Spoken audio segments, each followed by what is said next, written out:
Christopher Nolan is a genius. And me making a video about him like this doesn't mean that I don't like his films. Christopher Nolan is and will always be a genius who has given us masterpiece after masterpiece. Dark Knight and Interstellar are both in my top 20 films of all time, and I'm clearly not the only one who likes them, because they're both in the top 100 highest rated movies ever on Letterboxd. Damn, congrats Chris! Christopher Nolan is a genius. But even geniuses make mistakes. It's really weird. Sometimes Nolan is extremely good at delivering exposition in natural ways. But sometimes he's not. I think we can learn a lot from how Nolan uses exposition. So let's look at what he does right and at what he does wrong.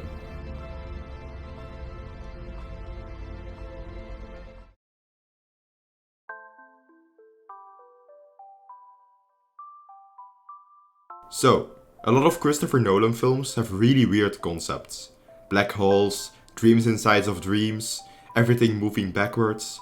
And concepts like that need a lot of exposition to explain them to the audience. But the weird thing is, Nolan knows exactly how to explain concepts to the audience without it feeling like he's talking directly to them. The opening of Inception proves this. Cobb explains pretty much everything you have to know to enjoy the movie with dialogue. But it never feels like he's talking directly to the audience, because his dialogue has an in-universe explanation. And that's the most important thing you have to remember when writing exposition. Your exposition can never feel like it is being said to the audience by the characters if you want to make the world feel immersive. And I know that sounds obvious, but you would be surprised how many writers just throw exposition in for no reason. This is something Nolan is generally really good at. But I still want to mention it because I think it's the most important thing about exposition. I was watching a movie the other day. It was the new Haunted House movie with David Harbour in it. And there is an early scene in the movie where the protagonist randomly tells the ghost about something his family member did. And it's supposed to be a bonding moment between the ghost and the boy, but it falls completely flat because there is no reason for the boy to tell this to the ghost. Think about it like this. If you want your characters to tell something to each other, make sure the characters have a personal reason to do so.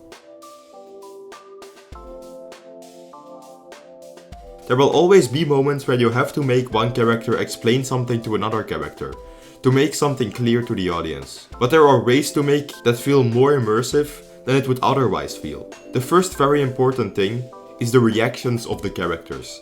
Your audience will feel the same way a character that they're invested in feels. So you can make them very interested in exposition if you make the characters interested in it. One of the best examples of this is the coffee shop scene in Inception.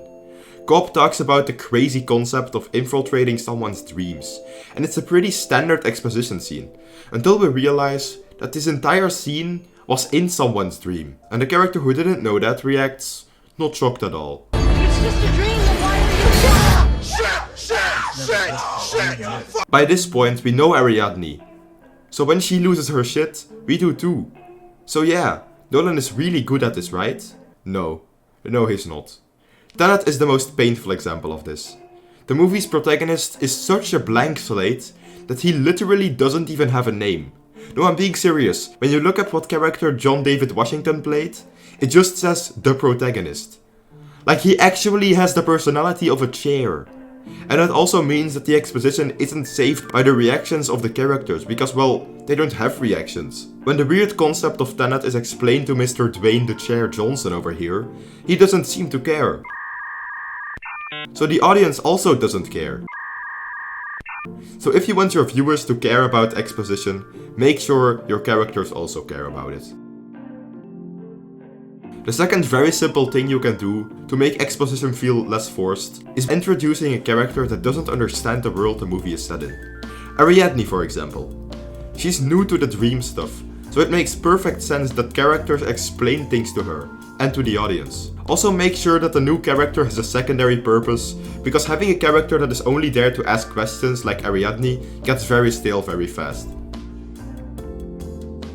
One other crucial thing you have to think about when writing exposition is the message of your movie.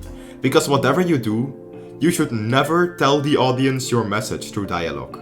So this scene in Interstellar is fucking terrible.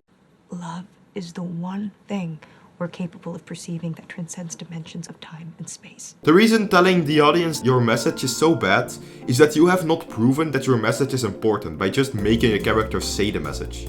And the weird thing is, Nolan knows this, because the exact same movie that has this Love is the one thing we're capable of perceiving that transcends dimensions of time and space. also has the wave sequence, which might be my favorite Christopher Nolan sequence ever, and it proves the message of the movie perfectly.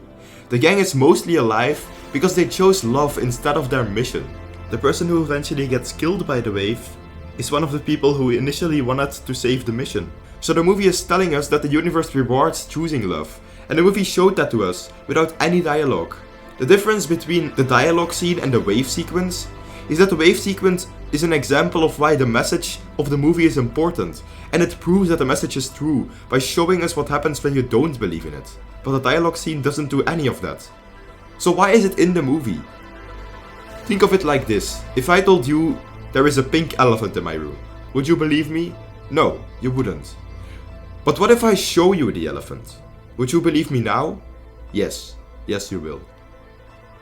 We can learn a lot from how Nolan uses exposition, so let's summarize it quickly. If you want to improve your exposition, make sure your characters aren't talking directly to the audience and give them a personal reason to tell what they're telling. Make sure your characters react to the exposition in interesting ways, so don't be Tenet. Add a character that is new to this world to make the exposition feel more natural, but make sure that character isn't just there to ask questions. And never tell the audience the message of the movie through dialogue. Show us why the message is important. I made a video 2 weeks ago about how you can do that. If you can pull all of that off, your exposition will be a lot better. Because of the genius named Christopher Nolan. Speaking of Nolan, one of my friends is also called Nolan. And he loves making music. Almost all of my background music is his. And he made a YouTube channel, so you guys can listen to his amazing tracks. So make sure to subscribe. The link will be in the description. Anyway, I have to watch Attack on Titan now, because I'm pretty sure one of my friends has hired a hitman who will kill me if I don't finish season 1 by next week. So see ya!